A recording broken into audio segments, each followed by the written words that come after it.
Praise the Lord. போன வாரம் வந்து நம்ம மேத்யூ சாப்டர் 1 and 2 பார்த்தோம். அதில் வந்து இன்ட்ரொடக்ஷன்லேருந்து சேர்த்து அப்படியே பார்த்தோம். அப்புறமா தேர்ட் சாப்டருக்கான இன்ட்ரொடக்ஷன் கொடுத்துருந்த நம் தேவன் பனிஷிங் காட் இல்லை, ரொம்ப அன்பான தேவன் நம்ம பார்த்தோம். ஸோ இன்றைக்கி நம்ம டீப்பாக இந்த மேத்யூ சாப்டர் 3 நம்ம படிக்க போகிறோம். புக் பென் இருந்தால் இந்த வசனங்களை நீங்கள் வந்து நோட் பண்ணி நீங்கள் அதுக்கப்புறமா இந்த வீடியோ பார்த்து முடித்த பிறகு நீங்கள் வந்து இதை வந்து நீங்கள் தியானிக்கணும். அப்போ தான் நம்ம வந்து அந்த ஆழ்ந்த அர்த்தத்தை புரிந்து கொள்ள முடியும். ஜெபிக்கலாம். Thank you father, praise you God, ஹalleluya. நன்றி ஆண்டவரே. அப்பா, இந்த நேரத்திற்காக நன்றி. அப்பா, இந்த மேத்யூ சாப்டர் 3 நாங்கள் படிக்கும்போது நீங்கள் பேசுங்க, நாங்கள் கற்றுக்கொள்கிறோம். நாங்கள் என்ன கற்றுக்கொள்ளணுமோ நீங்கள் எங்களுக்கு ரொம்ப சிம்பிளாக, ஈஸியாக, ப்ராக்டிக்கலாக கற்றுக் கொடுக்குற கிருபைக்காக நன்றி ஆண்டவர். எங்களோடு நீங்கள் இருந்து காத்து வழிநடத்துகிற கிருபைக்காக நன்றி. Thank you Lord. உங்கள் ஞானத்திற்காக நன்றி, புரிதலின் ஆவிக்காக நன்றி. இயேசு நாமத்தில் ஜெபிக்கிறேன் பிதாவே. ஆமேன், ஆமேன், ஆமேன். ஸோ இன்றைக்கி நம்ம என்ன பார்க்க போகிறோம்னா Matthew chapter 3. Price God.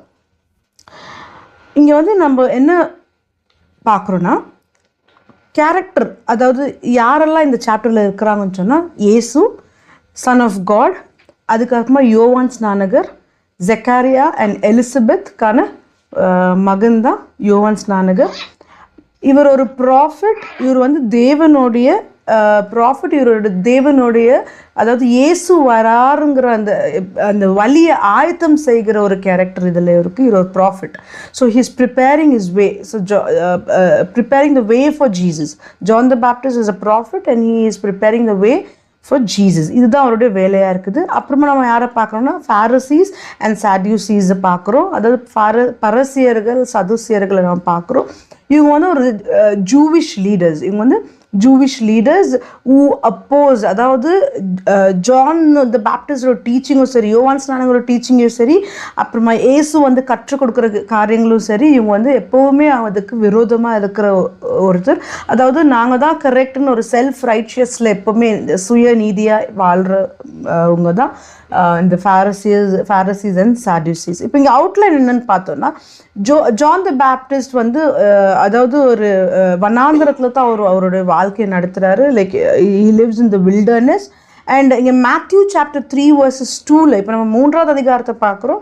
So இங்கே verse 2ல் என்னென்னா, யோவான் ஸ்நானகர் என்ன சொல்கிறாருன்னா, repent for the kingdom of heaven is at hand.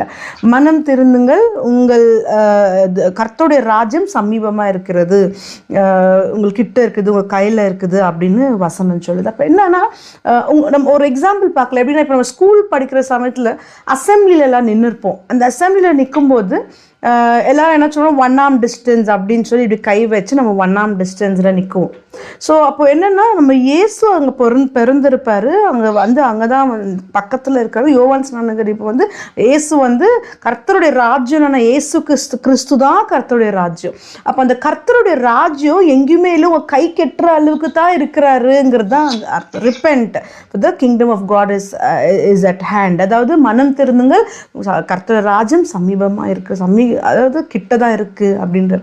அப்படின்னா நீங்கள் கை கெட்டுற தூரத்தில் தான் இயேசு கிறிஸ்து இருக்கிறாரு அப்படின்னு. இப்போ இந்த காலகட்டத்தில் அதாவது நமக்கு என்ன அர்த்தம் அப்படின்னு சொன்னால், ஜான் த பேப்டிஸ்ட் வந்து மெசாயா வந்து நம்ம பக்கத்தில் தான் இருக்காருன்னு அப்போ சொல்கிறாரு. இப்போ நமக்கு அதை எப்படி நம்ம ரிலேட் பண்ணுறோம் அப்படின்னா, கர்த்தர் இயேசு கிறிஸ்து தான் நமக்கு என்ன வார்த்தை.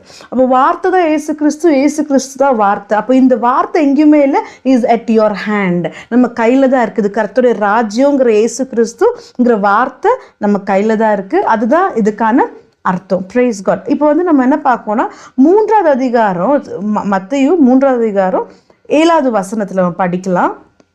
But when he saw many of the Pharisees and Sadducees coming to his baptism, he said to them, brood of vipers, who warned you to flee from the wrath to come. அப்படின்னு, அதாவது விரியன் பாம்பு குட்டிகளே, fruit of vipers, விரியன் பாம்பு குட்டிகளே அப்படின்னு சொல்லுவாங்க. என்ன அர்த்தம் அதுக்கு, விரியன் பாம்பு குட்டிகளே அப்படின்னா, அதாவது எப்பவுமே மற்றவங்க தப்பை சுற்றி காட்டிக்கோ, அதாவது சுற்றி காக்கிறது, always finds out the mistake from another person. அதுக்கப்புறம் மற்றவங்க பிரச்சனையை பார்த்து மகிழ்கிற ஒரு கூட்டம் தான் இந்த Pharisees and Sadducees. அதாவது one who takes pleasure in other people's problem. அவங்க தான் இந்த Sadducees and Pharisees. அப்போ இன்னும் என்னன்னாக்கா இவங்க வந்து தந்திரமாக இருப்பாங்க. அதாவது எப்படி ஒருத்தர் கீழே தள்ளலாம். இப்போ இயேசுகிட்ட கூட வந்து நிறைய வயசு தந்திரமாக கேள்வி கேட்குவாங்க. அவர் எப்படியாவது வீழ்த்தணும், அவர் எப்படியாவது ட்ராப் பண்ணணும். Drop Jesus always this Pharisees used to question him to trap. So அந்த மாதிரி எப்பவுமே they are very cunning, serpent போல. அதனால brood of vipers, அதாவது விரியன் பாம்பு குட்டிகளே அப்படின்னு சொல்றது. அப்போ என்ன அப்படின்னா இவங்க வந்து எப்பவுமே நான் செல்ஃப் ரைச்சியஸ், நாங்கள் கரெக்டாக இருக்கிறோம், நாங்கள் தான் கரெக்டாக தோரா படிக்கிறோம், நாங்கள் தான் கரெக்டாக அதை ஃபாலோ பண்ணுறோம், நாங்கள் தான் கரெக்டுன்ட்டு அவங்களே செல்ஃபாக ரைச்சியஸாக அவங்க இருப்பாங்க. அதுதான் விரியன் பாம்பு குட்டிகளே அப்படின்ட்டு ஜான் த பேப்டிஸ்ட் கூப்பிடுறாரு. அப்போது மேத்யூ சாப்டர் 3 verses 9 என்னன்னா வசனம் படிக்கலாம். Do not think to say to yourself, we have Abraham as our father, for I say to you that God is able to raise up children to Abraham and from these stones. அப்போ என்ன அப்படின்னா நீங்கள் வந்து உங்களுக்கு எல்லாமே தெரியும் நீங்கள் நினச்சிடாதீங்க. உங்களுக்கு நீங்கள் வந்து அதாவது ஏப்ரஹாம் எங்களுடைய அப்பா, அவங்க இதுன்னு கரெக்டாக பைபிள் அந்த ஓல்ட் டெஸ்ட்மெண்ட்ல இருக்கிறதெல்லாம் நீங்கள் கரெக்டாக சொல்லுங்க, உங்களுக்கு எல்லாமே தெரியும் அப்படின்னு நினச்சிட்டாங்க. தேவன் ஏப்ரஹாம்க்கு கல்லுலேருந்து கூட பிள்ளைங்களை வைக்க முடியும். அதே மாதிரி ஒரு ராக்லேருந்து தண்ணி வர வைக்க முடியும். தேவன் நினச்சா எதையும் பண்ண முடியும். அதனால எல்லாமே தெரிஞ்சு ஐ நோ இட் ஆல்னு. அப்போ நமக்கு இதுக்கு என்ன சம்மந்தம்? இன்றைக்கும் Pharisees, Sadducees போல மனுஷங்க வாழ்ந்துதான் இருக்கணும். எனக்கு எல்லாமே தெரியும், எனக்கு சொல்லிக் கொடுக்க வேண்டிய ஒன்றும் அவசியம் இல்லை, ஐ நோ இட் ஆல் அப்படின்னு, எனக்கு எல்லாமே தெரியும் அப்படின்ட்டு அந்த மாதிரி இருக்கிறவங்க இதுக்கு தான் கம்பேர் பண்ணுறது Sadducees and Pharisees போல். அப்போ எனக்கு எல்லாமே தெரியும்னு நினச்சா நம்மளால் கண்டிப்பாக மேற்கொண்டு வேறு எதுவுமே கற்றுக்கொள்ள முடியாது. எனக்கு இது அதான் மேத்யூ 5 வசனம் சொல்லுது, உங்களுடைய ஆவியில் எளிமையாக இருக்கணுமா, இன்னும் கற்றுக்கணும், எனக்கு ஒன்றுமே தெரியாது, இன்னுமே தெரியாது, முழுசா எனக்கு ஒண்ணுமே தெரியாதுங்கிற எளிமையான ஆவியில இருக்கும்போது தான் இன்னும் நம்ம கற்றுக்கொள்வோம், இன்னும் வெளிப்பாட பார்க்கலாம். எனக்கு எல்லாமே தெரியும்னுட்டா அப்புறமா நம்ம கற்றுக்கொள்றதுக்காக ஒண்ணுமே இருக்காது. அதுதான் இதுக்கான அர்த்தம். பிரைஸ் காட், ஹalleluya. அப்போ வசனத்துல வெறும் அந்த காலத்துல நடக்கிற காரியமா நம்ம படிச்சோன்னா அது மட்டும்தான் தெரியும். நமக்கு இதுல என்ன கற்றுக்கொள்றோம், நமக்கு இதுக்கு என்ன சம்பந்தம், நமக்கு சம்பந்தம் இல்லாம அங்க ஒண்ணுமே இல்லை, நம்ம என்ன கற்றுக்கொள்ளலாம் இதுல இருந்து, நம்ம எப்பவுமே நம்மளை ரிலேட் பண்ணி பார்க்கும்போது கண்டிப்பா நம்ம நிறைய காரியம் கற்றுக்கொள்வோம். Praise God. இப்போ நம்ம என்ன பார்க்க போறோம் நெக்ஸ்ட், மேத்யூ சாப்டர் 3:10. அதாவது இந்த சாப்டர் எப்படின்னா ஆண்டவரை வந்து ஒரு பனிஷிங் காட் மாதிரி அந்த வசனம் இருக்கும். இன்னைக்கு வந்து நம்ம அதை பார்க்கறதுக்கு முன்னாடி இந்த வசனம் 10, 11, 12 அப்புறமா என்ன இருக்குது, இது ஒரு ஷார்ட் வேர்ஸ். ஆக்சுவலி மேத்யூ சாப்டர்ஸில் இதுவும் one among the short chapter. Okay, அப்போ இதில் வந்து இந்த மேத்யூ 10, 11, 12 அடுத்து என்னன்னா ஜீசஸ் வராரு, அவர் வந்து ஞானஸ்நானம் பெற்றுக்கொள்வார். So Jesus comes and receives baptism with John the Baptist. அப்போ ஜான் த பேப்டிஸ்ட் ஏதாவது சொல்கிறாருன்னா, உங்களுடைய சாண்டில் நான் கழட்டுறதுக்கு கூட நான் வந்து தகுதி இல்லாதவன், பட் ஸோ அந்த மாதிரி அவர் பேசுவார். Like I am not worthy to remove your sandals அப்படின்னு. அப்போ தான் இயேசு சொல்கிறாரு, அந்த அவருடைய பிளான் மஸ்ட் பி ஃபுல்ஃபில்டு, திட்டம் நிறைவேறணும்னா ஞானஸ்தானம் கொடுக்கணும். ஸோ ஞானஸ்தானம் பெற்றுக்கொள்கிறார். இதுதான் இந்த அதிகாரம். பட் இப்போ நம்ம வந்து இந்த அதிகாரத்தில் வந்து ரொம்ப பிக் பிக்சர் நம்ம என்ன பார்க்க போகிறோம்னா, so I'm going to elaborate chapter in chapter 3 the verse 10, 11, 12, 13 வரைக்கும் நம்ம வந்து will see in deeper we'll see the deeper truth. இதில் வந்து நம்ம இன்னும் ஆழமாக நம்ம பார்க்கலாம். ஸோ இப்போ நம்ம chapter 3:10 நம்ம பார்க்கலாம். And even now the axe is laid to the root of the trees, therefore every tree which does not bear fruit is cut off and thrown into the fire. இப்போ இங்கே தமிழில் நம்ம பார்க்கலாம், இப்பொழுது கோடாரியானது மரங்களின் வேர் அருகே வைத்திருக்கிறது, ஆகையால் நல்ல கனி கொடாத மரம் எல்லாம் வெட்டுண்டு அக்கினியிலே போடப்படும். Price God.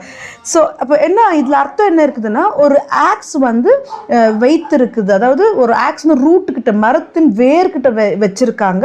அப்போ யாரெல்லாம் நல்ல கனி கொடாமல் இருக்கிறாங்களோ அதை வந்து வெட்டி நெருப்பில் போட்டுடுவோம். இப்போ இதுக்கு என்ன அர்த்தம்? இப்போ வந்து நிறைய பேர் எப்படி இதை இன்டர்பிரேட் பண்ணுறாங்கன்னா, எரி நரகத்தில் ஆண்டவர் வந்து சான்ஸ் கொடுக்குவாரு, நம்ம கர்த்தருக்குள்ளே வரலாம் வரலன்னா வெட்டி அதை வந்து நெருப்பில் போட்டுடுவாங்க. ஸோ அந்த மாதிரி தான் நம்ம வந்து இதை வந்து இன்டர்பிரட் பண்ணுவாங்க. ஸோ என்னன்னா இன்னைக்கு God is not a punishing God நம்ம புரிஞ்சுக்க போகிறோம். அதாவது நம் தேவன் பனிஷ் பண்ணுற தேவன் இல்லை, தண்டிக்கிற தேவன் இல்லை, அவர் ரொம்ப அன்பான தேவன். ஆனால் இந்த உலகம் எப்படி மிஸ்இன்டர்பிரட் பண்ணிக்குதுன்னா, அவர் God is a punishing God, நம் தேவன் பயங்கர கோபமான தேவன், எரிச்சலுள்ள தேவன் அப்படின்னு நமக்கு எல்லாருமே எப்பவுமே இந்த உலகத்தில் அப்படிதான் மிஸ்இன்டர்பிரட் பண்ணிட்டாங்க நம்ம தேவன். அதனால நம்ம எப்பவுமே ஆண்டவரை பார்க்கும்போது பயத்தோட நடுக்கத்தோட அதாவது தேவன் மேலே பயம் இருக்கணும், ஆனால் அன்பான பயம் இருக்கணும்.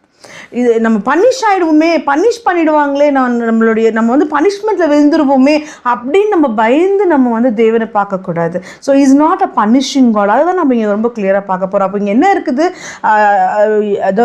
One does not bear the good fruit will be cut down and thrown into the fire. அக்னியில் போடப்படும். நல்ல கனி தராத மரமும் வெட்டி அக்னியில் போடப்படும். அப்போ அப்படின்னா என்ன அர்த்தம் அப்படின்னு நம்ம பார்க்க போகிறோம். அப்போ அதுக்கப்புறமா நம்ம வந்து 3வது அதிகாரம் 11வது வசனத்தில் பார்த்தோம்னா, indeed I indeed baptize. யோவான் ஸ்நானகர் சொல்றாரு, John the Baptist says, I indeed baptize you with water unto repentance, but he who is coming after me is mightier than I, whose sandals I am not worthy to carry. He will baptize you with the Holy Spirit and fire. இப்போ நம்ம ஒரு வசனத்துக்கு மேலே பார்த்தோம்னா 10வது வசனத்தில் it says, I will cut and throw you in the ஃபயர்னு. இங்கே next verse பார்த்தோன்னா ஜான் த பேப்டிஸ்ட் சொல்கிறாரு, he will come and baptize you with the Holy Spirit and fire. அந்த ஃபயருக்கும் இந்த ஃபயருக்கும் என்ன கனெக்ஷன்? இல்லை கனெக்ஷன் இருக்கா? இல்லை இது ரெண்டுமே வித்தியாசமானதா இல்லை ஒன்றா நம்ம வந்து பார்க்க போகிறோம். அப்போ என்ன நெருப்பில் போடுறதுனா அப்போது நம்ம அவ்வளோதானா, நம்ம வந்து சுட்டரிக்கப்பட்டுடுவோமா, ஹெல் ஆஃப் ஃபயரில் போயிடுவோமா அப்படின்னு தான் நம்ம வந்து பார்க்க போகிறோம். அவ்வளோ பனிஷிங் தேவனா நம்மளுடைய தேவன் அப்படின்னு சொல்லிட்டு நம்ம பார்க்க போகிறோம். இப்போ வந்து இவர் வந்து மனம் திரும்புங்கள், அதாவது தமிழில் வசனம் வந்து அப்படியே அவர் அதாவது யோவான் ஸ்நானகர் பரிஸ்தாவினாலும் அக்னியினாலும் ஞானஸ்தானம் கொடுப்பாருன்னு வசனத்தில் இருக்குது. நான் இங்கிலீஷில் படித்து அது தமிழ் அப்படின்னு நான் சொல்லிட்டு 12வது வசனம் பார்க்கலாம். இப்போ 12வது வசனத்தில் என்ன இருக்குன்னா, his winnowing fan is in his hand and he will thoroughly clean out his threshing floor and gather his wheat into the barn, but he will burn up the chaff with unquenchable fire. இங்கே நம்ம வந்து இன்னொரு ஃபயரை பார்க்குறோம். என்ன இருக்குதுன்னா, தூற்றுக்கூடை அவர் கையில் இருக்கிறது, அவர் தமது களத்தை நன்றாய் விளக்கி தமது கோதுமையை கலிங்கத்தில் சேர்ப்பார், பதரையோ அவியாத அக்னியினால் சுட்டரிப்பார் என்றார் அப்படின்னு. அப்போ என்னன்னாக்கா அவியாத அக்னி, அன்குவென்ச்சபிள் ஃபயர், அதில் வந்து போட்டுடுவார், சுட்டரிக்குவார், அது வந்து நான் அந்த பேர்ன் பண்ணிடுவார் அப்படின்னு இருக்குது. இப்போ இதில் என்ன நினைக்கிறோம் நம்ம, ஓகே வீட்டை வந்து செப்பரேட் பண்ணி கோதுமை செப்பரேட் பண்ணி அந்த ஷெஃப் பதரை கரெக்ட் அந்த பதரை வந்து செப்பரேட் பண்ணி அவியாத அக்னியில் போட்டுடுவோம். இப்போ என்ன அர்த்தம், கோதுமைனா நல்ல நல்லா இருக்கிறவங்க ஆண்டுட்டு நல்லா இருக்கிறவங்கள பிரித்து நல்லா இல்லாதவங்க நெருப்பில் போட்டுடுவாங்க, அக்னி நெருப்பு, ஹெல் ஆஃப் ஃபயர் அந்த மாதிரி நம்ம நினைக்கலாம். பட் அது இல்லை உண்மை. அப்போது ஆண்டவர் வந்து நமக்கு பனிஷிங் காட் இல்லை. இதை மிஸ்இன்டர்பிரட் பண்ணி தான் இன்றைக்கி நம்ம தேவன் மேலே காட்னா பனிஷிங், அது கரெக்டாக கோயிலுக்கு போயிடணும் இல்லைன்னா பனிஷ் ஆகிடும். ஒரு அப்பா அம்மாவுக்கு ஒரு மரியாதை கொடுக்கல உடனே இப்போ ஆக்சுவலி இப்போ தடுத்து விழுந்துருவோம், இல்லை ஒரு ஆக்சிடென்ட் ஆகிடும், நான் இந்த தப்பு பண்ணேன் அதனால தான் ஆண்டவர் தண்டிச்சிட்டாரு, அதனால தான் நான் விழுந்துட்டேன், அதனால தான் நான் தடுக்கிட்டேன், அதனால தான் நான் ரோட்டில் விழுந்துட்டேன், அதனால தான் எனக்கு இவ்வளோ சாபம், அதனால தான் எனக்கு வேலை போயிடுச்சு, அதனால தான் எனக்கு அப்படி ஆயிடுச்சு இப்படி ஆயிடுச்சு அப்படி எப்படி ஏன் இந்த மாதிரிலாம் தாட்ஸ் நமக்கு வருதுன்னா நம்ம அந்த மாதிரி ட்ரெயின் ஆகிக்கிறோம். ஏன்னா இந்த உலகம் மிஸ்இன்டர்பிரட் பண்ணிடுச்சு. என்னென்னு மிஸ்இன்டர்பிரட் பண்ணிடுச்சு, God is angry God, punishing God அப்படி மிஸ்இன்டர்பிரட் பண்ணதுனால நம்ம எது நடந்தாலும் ஆண்டவர் மேலே பள்ளி போட்டுரும், ஆண்டவர் பனிஷ் பண்ணிட்டார், ஆண்டவர் அலவ் பண்ணிட்டார் அப்படி நம்ம பேசிடும். ஆனால் இதில் என்ன சத்தியம் நம்ம கற்றுக்கொள்ள போகிறோம். பிரைஸ் காட், ஹல்லேலூயா. இப்போ நம்ம என்ன பார்க்கணும்னா, இப்போ ஆடம் பார்க்கலாம். ஆதாம் வந்து தப்பு பண்ணுறாரு. அப்போ தேவன் வந்து ஒரு பனிஷிங் காட் இருந்தால் அங்கேயே வெட்டி நெருப்பில் போட்டிருக்கணும், அங்கேயே அவர் வந்து நரகத்துக்கு தள்ளியிருக்கணும். ஆனால் அவர் அங்கே செய்யலை. காயன் வந்து ஏபில சாகடிக்கிறாரு, அங்கேயே நெருப்பில் போட்டிருக்கணும். ஆனால் தேவன் அங்கே பழைய ஏற்பாடாக இருந்தாலும், தேவன் கோபமான தேவன் பழைய ஏற்பாடில் வெளிப்படுத்தியிருந்தாலும் அங்கே அவர் அப்படி செய்யலை. நெருப்பில் போடல. யாக்கோபு தன் தந்தையவே அவர் என்ன பண்ணுறாரு, ஏமாத்துறாரு. ஆண்டவர் நெருப்பில் போடல அவர். தாவீது உரியா தன்னிட்ட ஃபேத்ஃபுல் சர்வெண்ட் இஸ் உரியா, ஒரு விசுவாசமான வேலைக்காரனா இருக்கு, அந்த வேலைக்காரனே கொலை செய்கிறாரு. அப்போ அந்த தப்பை பார்த்து தேவன் நெருப்பில் போடல. அவர் இன்னுமே எனக்கு மன்னதுக்கு ஏற்றவர்னு அவரை மன்னித்து இன்னும் மேற்கொண்டு அவரை கொண்டு அந்த ரிசல்ட் எவ்வளோ காரியங்களை செய்தார் தேவன். அப்போ தேவன் is not God is not a punishing God. அவர் தண்டிக்கிற தேவன் இல்லை, அவர் மிகவும் அன்பான தேவன், அன்புக்குரிய தேவன். அவர் அன்பு தவிர வேற எதுவுமே நம்ம கற்றுக் கொடுக்கறதுல. அப்போ இதுக்கு என்ன அர்த்தம்? இந்த fire I will cut and throw into fire, unquenchable fire, அவியாத நெருப்புல போட்டுடுவேன், அக்னியில போட்டுடுவேன். அப்போ அதுக்கு என்ன அர்த்தம்? அதை நம்ம டீப்பா பார்க்க போறோம். ஏன்னா இந்த தாவீது ராஜாவா இருக்கலாம், இங்க ஆடமா இருக்கலாம், காயின், இப்போ இதுக்கு முன்னு சொன்ன பேருங்க எல்லாமே என்ன பண்றாங்கன்னா தப்பு பண்றாங்க. அதுக்கு தேவன் பனிஷே பண்ண மாட்டாரா? நம்ம காட் எவ்வளவுதான் நம்ம லவ் பண்ணாலும் is a righteous God. Punishment இல்லாமலாம் இல்லை, அதுக்கான கான்சிக்வன்ஸ் அவங்க ஃபேஸ் பண்ணுறாங்க. அங்கே ஆடமா இருந்தாலும் சரி, ஈதனை விட்டு வெளியேறப்பட்டார். யாக்கோபும் தன்னுடைய இடுப்பு எலும்பு ஒடிகிற அளவுக்கு தேவன்கிட்ட போராடுறாரு. அண்ட் தாவீது ராஜாவும் தன்னுடைய பிள்ளையை இழக்கிறாரு. அப்போ என்ன தண்டனை செஞ்சால் பனிஷ் பண்ணுறதுலான கான்சிக்வன்சஸ் இருக்குதுன்னா, இந்த கான்சிக்வன்சஸ் கூட நமக்கு கொடுக்க விருப்பம் இல்லாமல் தேவன் தன்னுடைய ஒரே குமாரான இயேசு கிறிஸ்துவை நமக்கு கொடுத்து அந்த கான்சிக்வன்சஸ் எல்லாம் யார் மேலே போச்சு? இயேசு மேலே போச்சு. அவர் எல்லாத்தையுமே சிலுவையில் எடுத்துக்கொண்டாரு. அப்போ கான்சிக்வன்ஸ் அவர் மேலே போயிடுச்சு. அப்போ நம்ம தப்பு பண்ணினே இருக்கலாமா? இல்லை, அப்படி தப்பு பண்ண முடியாது. கிருபை கீழே இருக்கிற நாம இயேசுவின் அன்பை புரிந்து கொண்டோன்னா அவருக்கு ப்ளீஸிங்காக தான் இருப்போம், தவிர நம்மளால தப்பு பண்ண முடியாது. அப்போ இந்த நெருப்புக்கு என்ன அர்த்தம்? கட் பண்ணி ஃபயரில் போடுவேன், அன்குவென்ச்சபிள் ஃபயர்ன்றப்போ அதுக்கு என்ன அர்த்தம்? ஸோ அதை நம்ம இப்போ பார்க்க போகிறோம். இப்போ என்னன்னா, நம்ம தேவன் எப்படி அப்படின்னு சொன்னால், இயேசு நமக்காக செத்து நம்ம பாவங்களை எடுத்தார். ஸோ நமக்கான சால்வேஷன், அதாவது இயேசுவை புரிந்து கொண்டோம், இன்னைக்கு அவர் அன்பை புரிந்து கொண்டோன்னா அவரோட சால்வேஷனை நம்ம எக்ஸ்பீரியன்ஸ் பண்ணலாம். எக்ஸ்பீரியன்ஸ் பண்ணும்போது அந்த விளைவுகளை நம்ம சந்திக்க மாட்டோம், பாவத்தின் விளைவுகளை நம்ம சந்திக்க மாட்டோம். ஏன்னா அவர் சிலுவையில் எடுத்துட்டார். ஆனால் அவர் சிலுவையில் எடுத்த பிறகும் இன்னும் இயேசுவை நான் ஏற்றுக்கொள்ளாமையோ இயேசுக்கு ஏற்ற வார்த்தையின்படி நம்ம நடக்காமல் இருந்தால் அந்த சால்வேஷனை இன்னும் அண்டர்ஸ்டாண்ட் பண்ணல. அப்போ நான் கண்டிப்பாக கான்சிக்வன்சஸ் நான் அனுபவிக்கும். ஏன்னா நான் தான் விலகி இருக்கிற இயேசுக்கிட்ட தவிர அவர் சால்வேஷன் எப்போவே நமக்காக இருக்குது. பிரைஸ் காட், ஹல்லேலூயா. ஸோ இப்போ ஃபயர் பாயிண்ட்ஸ் என்ன பாயிண்ட்ஸ்? அப்போ இந்த அக்னின்னா நம்ம எப்படி புரிந்து கொள்வது அப்படின்னா, வசனத்தில் என்ன இருக்குது? 11வது வசனத்தில் he will baptize you with the Holy Spirit and fire. அவர் பரிசுத்த ஆவியினாலும் அக்னியினாலும் ஞானஸ்தானம். என்ன மீனிங்? அதுக்கு என்ன meaning? What kind of a fire is this? என்ன மாதிரியான ஃபயர் இது அப்படின்னு நம்ம லூக்கா 24வது அதிகாரம் 32வது வசனத்தில் இருக்கு. என்னன்னா, they asked each other, அதாவது இயேசு அப்போஸ்தலர்கள்ட்ட ஸ்கிரிப்சர்ஸ் பேசுறாரு, வார்த்தையை பேசுறாரு. அப்போ அவங்களுக்குள்ள என்ன நடக்குதுன்னு அவங்க பேசிக்கொள்கிறாங்க. என்னன்னா, were not our hearts burning within us while he talked with us on the road and opened the scripture to us? நம்முடைய இருதயம் நமக்குள்ளே கொழுந்து விட்டு எரியவில்லையோ என்று சொல்லி கொண்டார்கள். நம்ம இதயத்துக்குள்ளோ நெருப்பு கொழிந்து விட்டு, அதாவது பேர்ன் ஆகலையா, நமக்குள்ள ஃபியூமிங் ஃபயர் மாதிரி பேர்ன் ஆகலையா? அவர் வார்த்தை பேசும்போது நமக்குள்ள ஏதோ எரிஞ்ச மாதிரி இருக்குதே அப்படின்னு அவங்களுக்குள்ள என்ன பண்ணுறாங்க? டிசைபிள்ஸ்குள்ள அவங்க பேசிக்கிறாங்க. அப்போ கர்த்தருடைய வார்த்தை கேட்கும்போது நமக்குள்ள அவங்களுக்குள்ள என்ன ஆகுது? ஏதோ ஒன்று எரியிற மாதிரி இருக்குது. அந்த ஃபயர் தான் என்ன? அப்போ வாட்டர் பேப்டிசம், அதாவது தண்ணியாலையும் ஜலத்தாலையும் ஆவியினாலும் ஞானஸ்தானம்ன்றாங்க. தண்ணிங்கிறது வெளியிலேருந்து உள்ள, water is washes us, but fire baptism உள்ள இருந்து வெளியில, இட் பியூரிஃபைஸ் அஸ். நம்மள என்ன பண்ணுது? சுத்திகரிக்குது. அப்போ கர்த்தருடைய வார்த்தை கேட்கும்போது அவங்களுக்குள்ள என்ன நடக்குது? ஒரு நெருப்பு எரியுது, அவங்களே அது சுத்திகரிக்குது. கர்த்தருடைய வார்த்தை நம்மள என்ன செய்யுது? சுத்திகரிக்குது. Praise God. அப்போ அதே லூக்கு 24வது அதிகாரம் 49வது வசனத்துல இருக்கு, this is a promise from our father that we would be clothed with power. அப்போ என்னன்னா, நீங்களோ உன்னதத்திலிருந்து வரும் பலனால் தரிப்பிக்கப்படும் வரைக்கும், அது க்ளோத்டு வித் பவர், அவருடைய பலத்தால் க்ளோத் பண்ணுறாராம். ஸோ அப்போ என்ன சொல்கிறார் ஆண்டவர், நான் போய் நான் வெயிட் பண்ணுங்க, இந்த ஊர் அந்த சீஷரை சொல்கிறாரு, நான் போயிட்டு உங்களுக்கு ஆண்டவர்கிட்டருந்து நான் உங்களுக்கு அனுப்புகிற வரைக்கும் நீங்கள் வெயிட் பண்ணுங்க அப்படின்ட்டு அந்த ப்ராமிஸை கொடுக்குறாரு. அது வரைக்கும் எங்கே போகாது. ஏன்? You will receive the power. கர்த்தரோட அந்த பலத்தை நீங்கள் ரிசீவ் பண்ணுவீங்க, அதை நீங்கள் வந்து தரிப்பித்து கொள்வீங்க. You'll clothe with that power. அந்த பவர் என்ன? What is this power? இந்த பவர் என்ன நம்ம பார்க்கணும். இந்த பவர்னா இட் இஸ் அன் அனாயிண்டிங். இது ஒரு அபிஷேகம். அந்த பவர்னா அது ஒரு அபிஷேகம். அந்த அனாயிண்டிங் என்னன்னா, உன்னால கூடாத காரியம் இந்த வல்லமையினால தேவனுடைய அக்னி, அதுதான் அந்த அனாயிண்டிங்.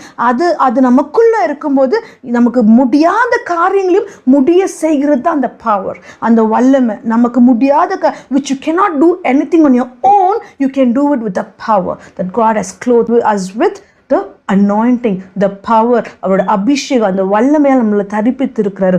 அது நம்மக்கிட்ட வரும்போது நம்மளால முடியாத காரியம் வல்லமையினால் நம்மால் கூடும். Praise God. இன்னொரு பாயிண்ட் என்னன்னா, ஃபயர், அதாவது நெருப்பு. the power which is the authority, அது ஒரு அதிகாரம். அது நெருப்புங்கிறது வந்து நமக்குள்ள அந்த நெருப்புனால ஞானஸ்தானம்ன்றாரு. அந்த நெருப்புனா ஒரு அதிகாரம். அது நமக்குள்ள வரும்போது we are assigned, அதாவது with authority.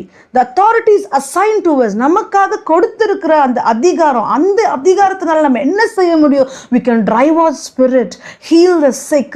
நோயாளியை குணப்படுத்தவும் பேய்களை ஓட்டவும் தான் அந்த அதிகாரம், அந்த வல்லமை. அதுதான் அந்த ஃபயர். அதுதான் அந்த ஃபயர். அந்த ஃபயர்னால் நம்ம ஞானஸ்தானம் பெறும்போது இதுதான் நமக்குள்ள, அதுதான் அந்த டிசைபிள்ஸ் சொல்கிறாங்க, நமக்குள்ள ஏதோ எரியிற மாதிரி இருக்குது, நமக்குள்ள something is burning inside us. அவர் ஸ்கிரிப்சர்ஸ் பேசும்போது, அப்போ கர்த்தருடைய வார்த்தை நம்ம தெரிந்து கொள்ளும்போது, அந்த ஃபயர் நமக்குள்ள வரும்போது நம்ம என்னன்னா நம்ம அதிகாரத்தை பெற்றுக்கொள்கிறோம். நோய்களை ஓட்டவும் பேய்களை ஓட்டவும் நமக்கு அந்த அதிகாரம். That is the fire. அந்த ஃபயர் தான் அங்கே பேசப்படுது. எது? ஞானஸ்தானம் கொடுக்கறது நான் தண்ணியில கொடுக்குற, இயேசு வந்து பரிசுத்த ஆவியினாலும் அக்கினினாலும் யோவான் ஸ்நானகர் சொல்ற அந்த அக்கினிக்கு அர்த்தம் அந்த பவர், அந்த அத்தாரிட்டி, அந்த அனாயிண்டிங் நம்ம ரிசீவ் பண்ணுறது தான். அது எதற்காக? நம்ம வந்து நம்மளால கூடாத காரியம் இந்த அக்கினி அத்தாரிட்டி வரும்போது அந்த வல்லமையில நம்மளால கூடும். இயேசுவின் நாமத்தினால் அந்த வல்லமையினால பேய் ஓட்ட முடியும், நம்மளால நோயை ஓட்ட முடியும். இந்த மாதிரியான அதிகாரத்தை நம்ம பெற்றுக்கொள்கிறோம். So what is power? அப்போ இது என்ன மாதிரியான power? What is this power? அப்போ வென் யூ, அதாவது நீங்கள் ஞானஸ்தானம் பெறும்போது ஆவியினாலும் பரிசுத்த ஆவியினாலும் இந்த அக்னியானாலும் பரிசுத்த ஆவியினாலும் நீங்கள் ஞானஸ்தானம் பெறும்போது யூ ரிசீவ் த ஃபயர். அந்த அக்கினி நீங்கள் பெற்றுக்கொள்ளுங்க. அதுதான் வல்லமை, அதிகாரம், அபிஷேகம். Price God. ஸோ அதாவது இந்த அதிகாரம் நமக்கு வரணும்னா கர்த்தருடைய வார்த்தைகள் நிலைத்து இருக்கணும். அந்த கர்த்தருடைய வார்த்தையை படிக்க படிக்க அந்த வல்லமையை புரிந்து கொள்ளும்போது அந்த அதிகாரத்தை நம்ம எடுக்கிறோம். அதாவது நமக்குள்ளே வருது அந்த அதிகாரம். Praise God. அப்போது இன்னொன்று நம்ம பார்க்கும்போது, இன்னொரு வசனத்தில் நம்ம பார்க்கும்போது இட் சேஸ் கன்சியூமிங் ஃபயர். அதாவது கன்சியூமிங் ஃபயர்னா பட்சிக்கிற அக்னி. பட்சிக்கிற அக்னி நம்ம இன்னொரு வசனத்தில் நம்ம பார்க்குறோம். அது நெக்ஸ்ட் ஒரு பட்சிக்கிற அக்னி, கன்சியூமிங் ஃபயர். ஏன்னா ஹீப்ரியூ 12வது அதிகாரம் 29வது வசனத்தில் இருக்குது கன்சியூமிங் ஃபயர், அதாவது பட்சிக்கிற அக்னி. அப்போ என்ன அர்த்தம்? பட்சிக்கும் அக்னினா பியூரிஃபைங், அதாவது பியூரிஃபைங் ஃபயர், நம்மை சுத்திகரிக்கிற ஒரு அக்னி. பட்சிக்கிற அக்னினா தண்டிக்கிற அக்னி இல்லை, நம்மை சுத்திகரிக்கிற அக்னி. Praise God. அதுதான் நம்ம ஹீப்ரியில் பார்க்குறோம். நம்முடைய தேவன் பட்சிக்கிற அக்னியா இருக்கிறாரே, நம்மளை சுத்திகரிக்கிற அக்னியா இருக்கிறாரேங்கிறது தான் இதோட அர்த்தம். ஸோ நம்ம நினைக்கக்கூடாது கன்சியூமிங் ஃபயர்னா பனிஷிங் காடு, பட்சிக்கிற அக்னினா நம்மளை தண்டிக்கிற ஒரு ஃபயர் அப்படின்னு. அப்படி இல்லை. காட்ஸ் வே, நம்மளோட தேவனுடைய வே நம்மளை வந்து எப்படி இருக்குதுன்னா, அவருடைய கோல், அவருடைய குறிக்கோள் என்னென்னா ரெஸ்டோரேஷன், நம்மளை ரெஸ்டோர் பண்ணுறது, அதாவது மறுசீரமைப்பு. நம்மளை மறுசீரமைக்கிறதும் நம்ம வந்து மனம் திருந்துவதும், அதாவது restoration and repentance to the sinner. இதுதான் அவருடைய குறிக்கோள். இது இப்படி தான் அவர் கன்ஃபர்ம் பண்ண அவர் நினைக்கிறார். அவருடைய கோல் என்ன? நம்மளை மறுசீரமைப்பதும் நம்மை மனம் திருந்து வைப்பதும், இது மனம் திருந்துவதும், இதுதான் அவருடைய கோல். பைபிளில் வந்து ஸ்கிரிப்சர்ஸில் எப்படி டினோட் ஆகுது ஃபயர் அப்படின்னு சொன்னால் ப்ரெசன்ஸ் ஆஃப் காட், கர்த்தருடைய பிரசனம், அவருடைய divine judgement, destruction of sin, பாவத்தை அழிப்பதும், or process of purification through trials. நம்ம சில நேரத்தில் வந்து சில சோதனைகளை பார்ப்போம். அது ஒரு ப்ரோசஸ். என்னென்னா நம்மளை வந்து பியூரிஃபை பண்ண, நம்மளை சுத்திகரித்து ஆண்டவருக்குள்ள நம்மளை கொண்டு வருவது. அப்போது நெருப்பில் தூக்கி போடுறதுனா நம்மளை பனிஷ் பண்ணுறதில்ல, நம்மளை சுத்திகரிக்கிறது. நம்மளை சுத்திகரிக்கிறதா நெருப்பில் போடுறது. அப்போது குட் ஃப்ரூட்ஸை நான் விலக்கி மீதியானதை வந்து நான் நெருப்பில் போடுறேன்னு சொல்கிறது, மீதியான தேவையில்லாத குணங்களை அவர் அழித்து போடுவார், நெருப்பில் போடுவார், பட்சிக்கிற நெருப்பில் போடுவார், நம்மளை ரிஃபைன் பண்ணுவார், நம்மளை சீரமைப்பார், நம்மளை சுத்திகரிப்பார், நம்மளை ரெஸ்டோர் பண்ணுவார், நம்மளை திரும்பவும் கட்டுவார். இதுக்கு அர்த்தம் தான் பட்சிக்கிற அக்னி. Praise God.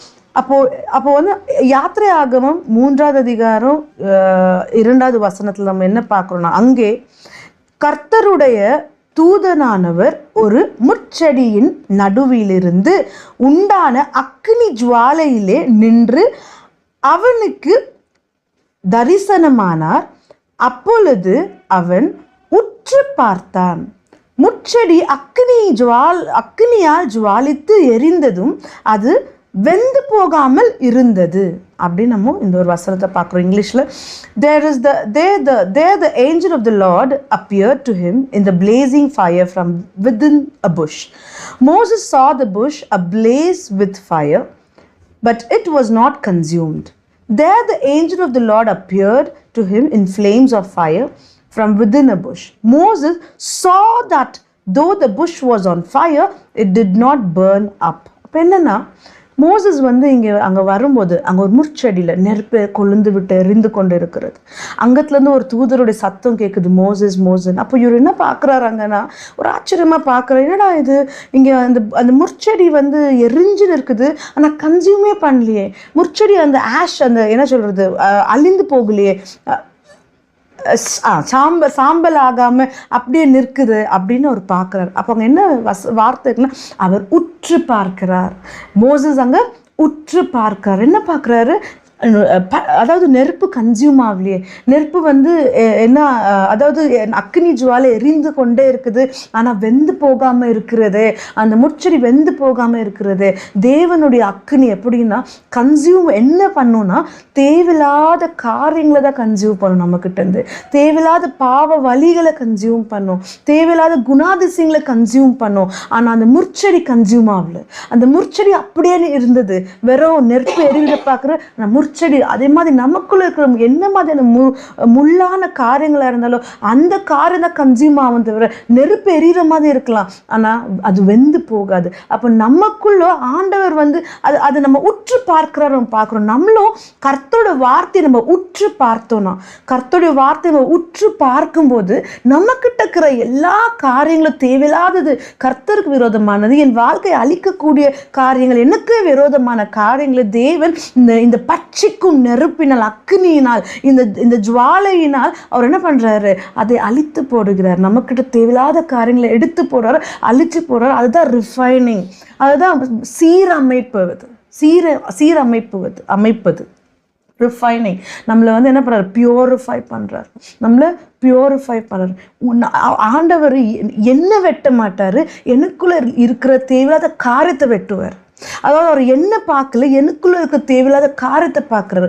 உங்களை பார்க்கல, உங்களுக்குள்ளே இருக்க தேவையில்லாத காரியத்தை பார்க்குறாரு. அப்போ உங்களை வெட்டி நெருப்பில் போடுறது இல்லை, உங்களுக்குள்ளே இருக்கிற கர்த்தருக்கு விரோதமான காரியங்களை வெட்டி நெருப்பில் போடுறது தான் இதுக்கான அர்த்தம். ஏன்னா நம்மள God is not a punishing God. First இதை நம்ம மைண்டில் எடுத்துக்கணும். நம்ம மிஸ்இன்டர்பிரிட்டேஷன் எடுத்து போட்டு நம் தேவன் தண்டிக்கிற தேவன் அல்ல, சிட்சிக்கிற தேவன் அல்ல, அவர் மிகவும் அன்பான தேவன் நம்ம புரிந்து கொள்ளணும். அதனால் நான் பாவம் செஞ்சுனே இருக்கலாமா, அவர் தான் பனிஷே பண்ணுறது இல்லையே அப்படின்னா, அந்த பாவ காரியத்தை தான் அவர் என்ன பண்ணுறாருன்னா பியூரிஃபை பண்ணுறாரு. அந்த அக்னியினால் அவர் பியூரிஃபை பண்ணுறார்.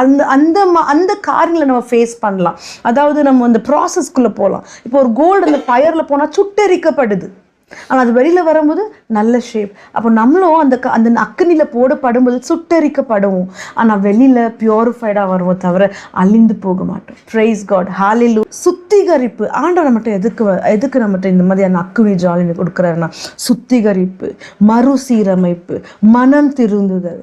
உங்களை திரும்பவும் கட்ட போகிறார்.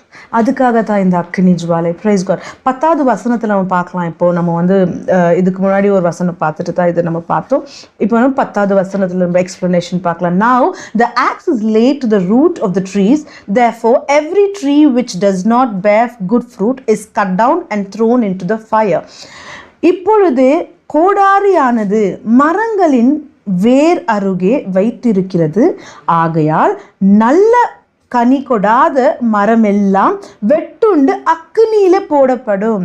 இப்போ இங்கே என்ன இருக்குது? ஃப்ரம் த ரூட், அதாவது வேர், அதாவது என்ன இருக்குது? Axe is laid. அந்த கத்தி எங்கே வைக்குதா? அந்த ரூட்டுக்கிட்ட வச்சிருக்குதான். அது என்னன்னாக்கா அந்த அந்த கனி தராத எந்த காரியமும் வெட்டி போடுறதுக்கு அப்படின்னு அதில் இருக்குது. கோடாரி வைக்கப்பட்டிருக்கிறது அப்படின்னு இருக்குது. அப்போ என்னென்னா அவர் வந்து அந்த வேரோட நமக்கு தேவையில்லாத காரியங்களை வேரோட வெட்டி போடுறார். நம்மளை வெட்டி போடுறதில்ல, நம்மளை நெருப்பில் போடுறதில்ல, நம்ம அழிந்து போகிறதில்ல, நமக்குள்ளே இருக்கிற அந்த வேறு மாதிரி இருக்கிற தேவையில்லாத மேபி அடிக்ஷனாக இருக்கலாம், கேம்ஸாக இருக்கலாம், எந்த காரியமும் நமக்கு விரோதமாக ஆண்டவருக்கு விரோதமாக நம்ம இருந்தாலும் அத்தை வேரோட வெட்டி போடுற காரியத்தை அந்த axe is laid near the root of the tree.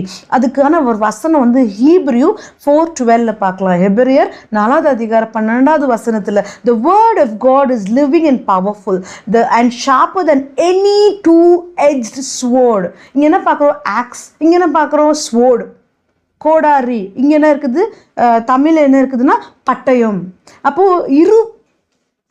இருபுறமும் கருக்குள்ள எந்த பட்டயமும் பட்டயத்திலும் கருக்கானதாயும் ஆத்துமாவையும் ஆவியையும் கணுக்களையும் ஊனையும் நமக்கு போன் அண்ட் மேரோஸ் வரைக்கும் சோல் அண்ட் ஸ்பிரிட் வரைக்கும் குத்தி கிழிக்கிறதான ஸ்வோர்டாக இருக்குது. அதான் கர்த்தருடைய வார்த்தை. அப்போ ஆண்டோடைய வார்த்தை என்னென்னா அந்த வேரோட நம்மக்கிட்ட இருக்க தேவையில்லாத காரியத்தை கட் பண்ணி நெருப்பில் போடுற அளவுக்கு ஆண்டவர் வந்து இந்த வசனத்தை சொல்கிறார். அப்போ ஆக்ஸ் இஸ் லேட். அப்போ நம்ம என்ன நினைக்குவோம்? ஆக்ஸ் இஸ் லேட், அப்போ நம்ம தேவையில்லாத காரியப்போ நம்மளை வந்து கட் பண்ணி போட்டுடுவார் நெருப்பில், முடிஞ்சிடுச்சு கதை. இல்லை, ஆண்டவர் நம்மளுக்கு தேவையில்லாத காரியத்தை கட் பண்ணுவார், நம்மளை ரிஃபைன் பண்ணுவார், மறுசீரமைப்பார். பிரைஸ் காட், ஹalleluya. அப்போ அதே 12வது வசனத்தில் நம்ம நெக்ஸ்ட் 12th verseல என்ன பார்க்குறோம்னா, his winnowing fan is in his hand and he will thoroughly clean out his threshing floor and gather his wheat into the barn, but he will burn up the chaff with unquenchable fire. அப்ப என்ன பார்க்குறோம் இங்கே? அவரோட அதாவது நயற்கனே படிச்சிருக்க இந்த தமிழில் இதில் முக்கியமானது என்னென்னா, அவர் என்ன சொல்கிறார்? பதரையோ அவியாத அக்னியினால் சுட்டரிப்பார் என்றார். அப்போ வாட் இஸ் அன்குவென்ச்சபிள் ஃபயர்? இப்போ நம்ம ஆக்ஸ் என்னன்னு பார்த்தோம், அந்த ஆக்ஸ் அதாவது கோடாரி என்னன்னு பார்த்தோம், அப்புறமா அதில் இருக்கிற அக்னிக்கு அர்த்தம் பார்த்தோம், நம்ம அதில் இருக்கிற ஃபயருக்கு மீனிங் பார்த்தோம். அதுக்கு மேலே நம்ம வந்து ஹோலி ஸ்பிரிட் அண்ட் ஃபயரில் பேப்டைஸ் பண்ணுவாங்க. அந்த ஃபயர்னா என்ன அர்த்தம்னு பார்த்தோம், அதோட வல்லமை அத்தாரிட்டி நம்ம பார்த்தோம். அது நம்மளுக்கு வந்து நமக்கு அசைன்ட் அத்தாரிட்டி நம்ம பார்த்தோம்.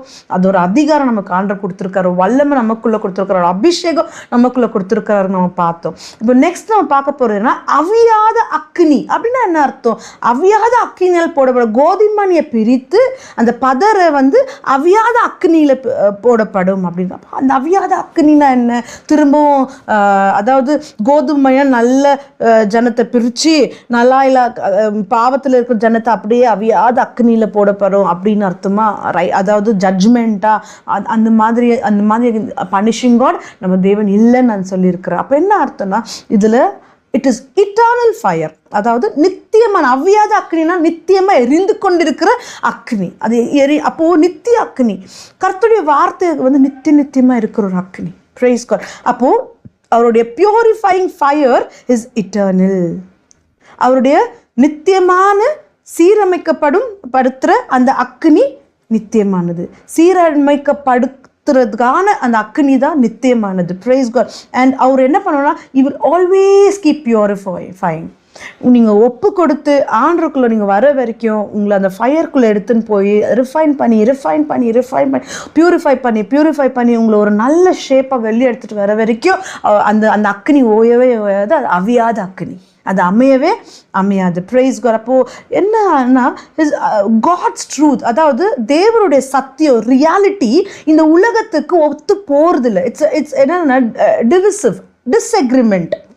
தேவனுடைய சத்தியமும் இந்த உலகத்தின் ட்ரூத்துன்னு சொல்லின்னு இருக்கிற சில காரியமும் ஒத்து போகிறது. உலகத்தின் நம்பிக்கையும் தேவனுடைய சத்தியமும் அக்ரி ஆவறதில்லை. அது ஆனாலும் கூட those who want to experience is kingdom, is reality, யார் ஒருவருக்கு தேவனுடைய ராஜ்யம்னா என்ன அதை நான் அனுபவிக்கணும், அந்த சத்தியம்னா என்ன அதை நான் அனுபவிக்கணும்னு சொன்னால் அவங்க தேவனுடைய உறவுக்குள் போவாங்க. தே வில் பி, அவங்க வந்து எப்படி போவாங்கன்னா அதாவது அவங்க என்ன செய்தாலும் தேவனுக்கு ஒரு உறவு வைக்கணும்னு முன் போவாங்க. ஒரு சத்தியத்தை புரிந்து கொள்ள ட்ரை பண்ணி they will surely have the relationship with him. ஆனால் those who oppose, அதாவது யார் ஒப்போஸ் பண்ண, யார் விரோதமாக்குறாங்களோ தேவனுடைய வார்த்தை, இப்போ அதாவது கர்த்தருடைய வார்த்தையை அவர் சத்தியமாக பார்க்காம இந்த உலக பிரகாரமாக நம்ம வந்து அதை எடுத்துகிட்டு போகும்போது என்ன நடக்குதுன்னா அவங்க இதயத்தில் தான் அந்த நெருப்பு, அதாவது hell of fire in their hearts.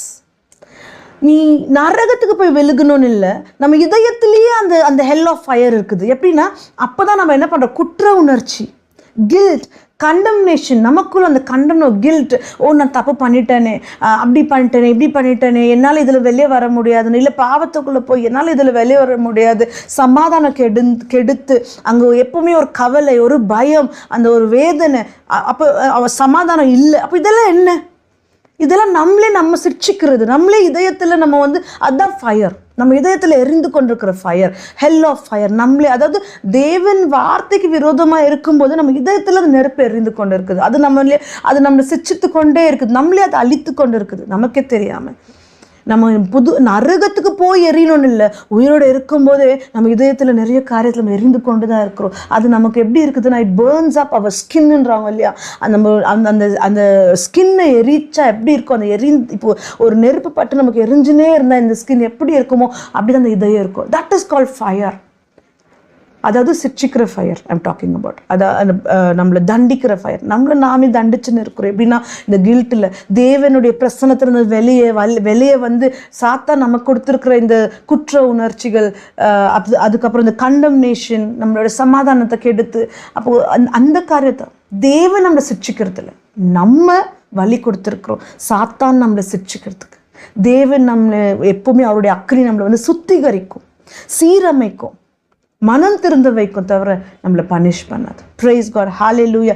So அப்போ என்னன்னா தேவனுடைய பிரசனத்தில் நம்ம வெளியில் போகணுன்னா, அதுலேருந்து வெளியே வந்துட்டோன்னா அந்த சான்ஸை நம்மளை குற்ற உணர்ச்சியில் போடுறதுக்கும் நம்மளை கண்டெம் பண்ணுறதுக்கும் சாத்தான் யூஸ் பண்ணிக்கிறது தான் அந்த ஃபயர். நமக்குள்ள அந்த ஹெல் ஆஃப் ஃபயர் நம்மளுடைய ஹார்ட்டில் இருக்குது அந்த ஹெல் ஆஃப் ஃபயர்.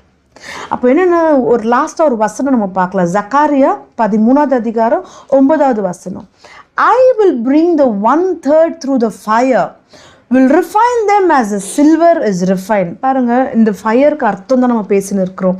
அதாவது இந்த ஆக்ஸ், அதாவது கோடாரியில் வெட்டி நெருப்பில் போடுறதும் சரி, அவியாத அக்கனியில் வெட்டி போடுறதும் சரி, இந்த ஃபயருக்கான அர்த்தம் தான் நம்ம பார்த்து கொண்டு இருக்கிறோம் இப்போ. ஸோ அந்த ஃபயர் என்ன அப்படின்னு தான் நம்ம பார்த்து இப்போ நம்ம அழகாக நம்ம அதை பார்த்துருந்தோம். இந்த ஃபயர்னா என்ன? அவருடைய அபிஷேகம், அவருடைய அத்தாரிட்டி, அவருடைய வல்லமை, அது நமக்குள்ளே இருக்கிறதா கிடைக்கிறதா ஹோலி ஃபயர். அண்ட் அவர் பட்சிக்கிற நெருப்பு அப்படின்னா அவர் நம்மளை சுத்திகரிக்கிறதும் சீரமைப்பதும் நம்ம மனம் திருந்த வைப்பது, அந்த மாதிரியான அக்கினி. இப்போ இங்கே நம்ம அதுக்கப்புறமா நம்ம பார்க்குறது ஜக்காரியா 13வது அதிகாரம் 9வது வசனத்தில் I will bring the 1/3 through fire. நெருப்பால் அக்னியினால் அவர் கொண்டு வராராம். So will refine them as a silver is refined and test them as gold is tested. They will call you on my name. They will call on my name and I will answer them. I will say, this is my people, and each one will say, the Lord is my God. தமிழ்ல பார்க்கலாம். அந்த மூன்றாம் பங்கை நான் அந்த அக்னியால கொண்டு வருவேன், அந்த ஜனத்தை அக்னியால் கொண்டு வருவேன். வெள்ளியை உருக்குகிறது போல அவர்களை உருக்கி பொன்னை அவங்கள புடமிடுவேன். பொன்னை புடமிடுவது போல் அவர்களை புடமிடுவேன். அப்போ என்ன அர்த்தம்? அப்போ அந்த நெருப்புனா என்ன? பட்சிக்கிற நெருப்பு, அவியாத அக்னினா நரகம் இல்லை, அவர் நம்மளை புடமிடுகிற அக்னி. அது நம்மளை புடமிடுகிற அக்னி. அவர் சில்வரை என்ன சொல்றாரு? சில்வர் வெள்ளியை உருகுகிறது போல அவர்களை உருக்கி. அப்ப எதுல உருக்குறாங்க? நெருப்பு. பொன்னை புடமிடுவது போல அவர்களை புடமிட்டு அவர்கள் என் நாமத்தை தொழுது கொள்வார்கள். அப்போ தேவனுக்குள்ள இல்லைனாலும் தேவனுக்கு விரோதமா இருக்கிறவங்கள பொன்னை புடமிடுவது போல, இவர் தான் என் தேவனுன்னு சொல்ற வரைக்கும் அந்த அவியாத அக்னியால அவங்கள சுத்தமாக்கி புடமிட்டு அவங்களை என்ன பண்றாரு? மறுசீரமைக்கிறார். அவங்களை திரும்ப கட்டுற வரைக்கும் அந்த அவியாத அக்னி அமையவே அயாது நித்தியமா எரிந்து கொண்டே இருக்கிற அக்னி தான் அது. என்ன அக்னி? அவியாத அக்னி, புடமிடுகிற அக்னி தவிர ஹெல் ஆஃப் ஃபயர் கிடையாது. அது நரக அக்னி கிடையாது. Praise God. நான் அவர்கள் விண்ணப்பத்தை கேட்பேன், இது என் ஜனம் என்று நான் சொல்லுவேன், கர்த்தர் என் தேவன் என்று அவர்கள் சொல்லுவார்கள். அது வரைக்கும் அந்த அக்னி அவையாத அக்னி, புடமிடுகிற அக்னி. Praise God. ஹல்லேலூயா. இன்னைக்கு நம்ம அந்த கோடாரின்னு என்னன்னு பார்த்தோம். அந்த கோடாரியை அந்த ரூட்டை வெட்டி அந்த நெருப்புல போடுறது, அந்த நெருப்பு என்னன்னு பார்த்தோம். பரிசுத்தாவியும் அக்னியும், அந்த அக்னிக்கு அர்த்தமும் நம்ம பார்த்தோம். அதுக்கப்புறமா அவரு அவியாத அக்னின்றார், அதுக்கு அர்த்தம் நம்ம பார்த்தோம். 3 ஃபங்க்ஷன்ஸ். அதாவது இந்த நெருப்புனால 3 காரியம் நான் சொல்றேன். அதாவது the fire comes as a purifier. இந்த நெருப்பு எப்படி வருதா? புடமிடுகிறது போல வருதா? ஒன்று. It comes to change, clean, sanctify and purify us. நம்மளை சுத்தமாக்கி, நம்மளை சேஞ்ச் பண்ணி, நம்மளை சாங்டிஃபை பண்ணி, நம்மளை பியூரிஃபை பண்ணுறதுக்கான வர நெருப்பு தான் இந்த ஃபயர். நம்மளை புடமிடுகிறது ஃபயர், நம்மளை பியூரிஃபை பண்ணுறது. Next, it is consuming fire. ஏன்னா கன்சியூமிங் ஃபயர், பட்சிக்கிற அக்னி. கன்சியூமிங் ஃபயர் நம்ம ஹீப்ரூவில் பார்த்தோம், ஹீப்ரூ 12வது அதிகாரத்தில் பார்த்தோம். நம் தேவன் கன்சியூமிங் ஃபயராக இருக்கிறார், பட்சிக்கிற அக்னியாக இருக்கிறார். அப்போ என்ன அப்படின்னா, உன்னையும் என்னையும் பட்சிக்கிறதுல உங்களுக்குள்ளோ எனக்குள்ள இருக்கிற தேவையில்லாத தேவனுக்கு விரோதமான காரியத்தை அவரு அழிக்கிறாரு. அதுதான் பட்சிக்கிற அக்னி. நமக்குள்ள இருக்கிற தேவையில்லாத காரியத்தை பட்சிக்கிறார் அந்த அக்னி. அந்த அக்னி நமக்குள்ள இருக்க, அதுதான் புடமிடுவது. அப்போதான் நிறைய பேர் நிறைய ட்ரையல் உள்ள போகும், நிறைய ப்ரோசஸ் உள்ள போயிட்டு வருவோம். அப்படியே தொவிஞ்சு எந்திக்கு எக்ஸ்பீரியன்ஸ் ஆகும். அப்படியே அதுக்கப்புறம் எஸ்வே நீங்கள் தான் என் தேவன், நீங்கள் எல்லாமே நல்லா இருக்க முடியும். எப்போ அந்த புடமிடுறாரு, அதுக்குள்ள ரிஃபைனிங், அந்த உள்ள நம்ம போயிட்டு வரோம், அந்த ரிஃபைன் ஆகிட்டு நம்ம வரும்போது. ஸோ அதுதான் பட்சிக்கிற அக்னினா நம்மளை பட்சிக்கிறது கிடையாது. நம் தேவன் கோபமான தேவன். Is not an angry God, is not a punishing God, is loving God. நான் ஏற்கனவே அவர் ஒரு கோபமான தேவனாக இருந்தால் ஆதாமை அங்கேயே நெருப்பில் போட்டிருக்கணும். கோபமான தேவனாக இருந்தால் தாவீது உரியாக்கு பண்ணுற அந்த ஒரு துரோகத்தில் அங்கேயே ஒரு நெருப்பில் போட்டிருக்கணும். கோபமான தேவனாக இருந்தால் யாக்கோபு தன்னுடைய தந்தையை ஐசாக்கை ஏமாற்றும் போதே நெருப்பில் போட்டிருக்கணும். கோபமான தேவனா இருந்தா மோசை மர்டர் பண்ணாரு, அங்கேயே அவர் நெருப்பில் போட்டுக்கணும். ஆனா அவரை கொண்டு தான் இஸ்ராயல் மக்களே காப்பாத்துறாரு. அப்போ அவ்வளோ லவ் பண்றாரு, நம்மளை அவ்வளோ மன்னிக்கிறாரு, அவ்வளோ புடமிடுறாரு. அப்போ மோசை உடனே கொலை பண்ண உடனே தேவனோட வேலையை செய்தாரா? இல்லை. அவர் அதுக்கு 40 வருஷத்துக்கு அப்புறம் அங்கே கொலை பண்ணி வெளியே 40 வருஷம் அவர் வனாந்திரத்தில் வாழ்றாரு. அங்கே எக்ஸ்பீரியன்ஸ் பண்றாரு தேவனை. அங்கே தான் முற்செடியை பார்க்குறாரு. Consuming fire. அந்த என்ன அழிலையா? முற்செடி என்ன ஆகலையா? சாம்பல் ஆகல. அது அழிந்து போல. அந்த முற்செடியை கன்சியூம் பண்ணல. ஸோ அவருடைய அக்னி எப்படின்னா நம்மளை கன்சியூம் பண்ணாது, நமக்குள்ள இருக்க தேவையில்லாத காரியத்தை கன்சியூம் பண்ணும். Praise God. ஹல்லேலூயா. 3வது நம்ம என்ன பார்க்குறோம்னா, ரெண்டாவது நம்ம வாழ்க்கையில் இருக்கிற தேவையில்லாத காரியத்தை அவர் கன்சியூம் பட்சிக்கிறார். 3வது, the fire empowers us to fulfill God's calling. Praise God. இந்த அக்னியானது, இந்த என்ன அக்னி நம்ம பார்த்துன்னு இருக்கிறோம்? அவ்வியாத அக்னியானது. இந்த அக்னி எப்படின்னா, புடமிடுகிற இந்த அக்னி என்னன்னா, நம்மளை தேவனுடைய அழைப்பு, நமக்கான அழைப்பை நாம நிறைவேற்றும் அளவும் நம்மளை ஊக்குவிக்கிற அக்னி தான் இது. Praise God, praise God. ஒருவேளை இன்னைக்கு நம்ம நிறைய போராட்டத்திற்குள்ள இருக்கலாம். ஆனால் நம்ம நம்பலாம், God is refining us. நம்ம தேவன் புடமிடுகிறாரு. அவருடைய அழைப்பு நமக்கு இருக்கிறது. அது நம்ம பரிபூர்ணமாக செய்து முடிக்கிற வரைக்கும் நம் தேவன் நம்மை பட்சிப்பதில்லை, நமக்கு விரோதமாக இருக்கிற காரியங்களை பட்சிக்கிறார். Praise God, hallelujah.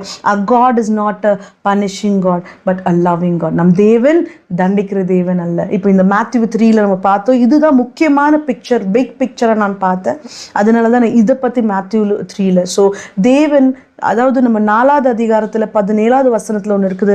இந்த அதிகாரத்தில் 2வது வசனத்தில் யோவான் ஸ்நானகர் சொல்கிறாரு, கர்த்தருடைய ராஜ்யம் நம் கையில் உள்ளது, சமீபமாக இருக்குது. இங்கிலீஷில் kingdom of God is at hand.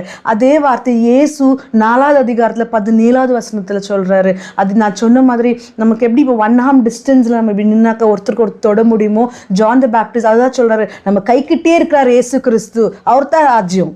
ஏசு கைக்கு நமக்கு எப்படின்னா அவர் நம்ம கையிலேயே இருக்குது. அவருடைய ராஜ்யம், அவருடைய வார்த்தை நம்ம கையில் உள்ளது, கர்த்தருடைய ராஜ்யம். இந்த கர்த்தருடைய வார்த்தையை இரவும் பகலும் தியானித்து இதில் இருக்கிற ஆழ்ந்த அர்த்தத்தை புரிந்து கொண்டோனாலே நம்முடைய வாழ்க்கையில் நம்ம அவர் நமக்காக ஆல்ரெடி வைத்திருக்கிற எல்லா ஆசீர்வாதம் சுதந்திரித்து கொள்வோம். இந்த சாப்டர் இதோட முடியுது. Next session Monday. அப்போ நம்ம 4th சாப்டர் பார்க்கலாம். 4th and 5th நம்ம கவர் பண்ண ட்ரை பண்ணலாம்.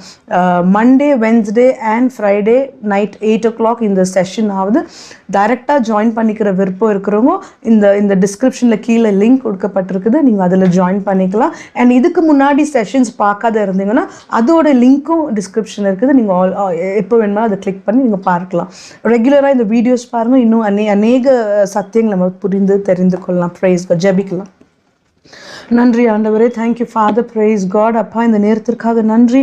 எனக்கு நீங்கள் கற்றுக் கொடுத்தீங்க, நமக்கு நீங்கள் வெளிப்படுத்தின கிருபைக்காக, வார்த்தையின் சத்தியத்தை வெளிப்படுத்தின கிருபைக்காக நன்றி. பார்த்து கொண்டிருக்கிற ஒவ்வொருத்தரையும் நீங்கள் ஆசீர்வதித்த கிருபைக்காக நன்றி. காலில் இருக்கிற ஒவ்வொருத்தரையுமே ஆண்டவரே நீங்கள் ஆசீர்வதித்த கிருபைக்காக நன்றி. எல்லா ஆசீர்வாதங்களையும் அப்பா எங்களுக்கு ஹீலிங்கை நீங்கள் கொடுத்துட்ட கிருபைக்காக நன்றி. மேலும் மேலும் இன்னும் நாங்கள் வெளிப்பாடை பார்த்து இன்னும் அதிகமாக கற்றுக்கொள்ள நீங்கள் எங்கள் கிருபை கொடுத்துருக்கீங்க, அதற்காக நன்றி.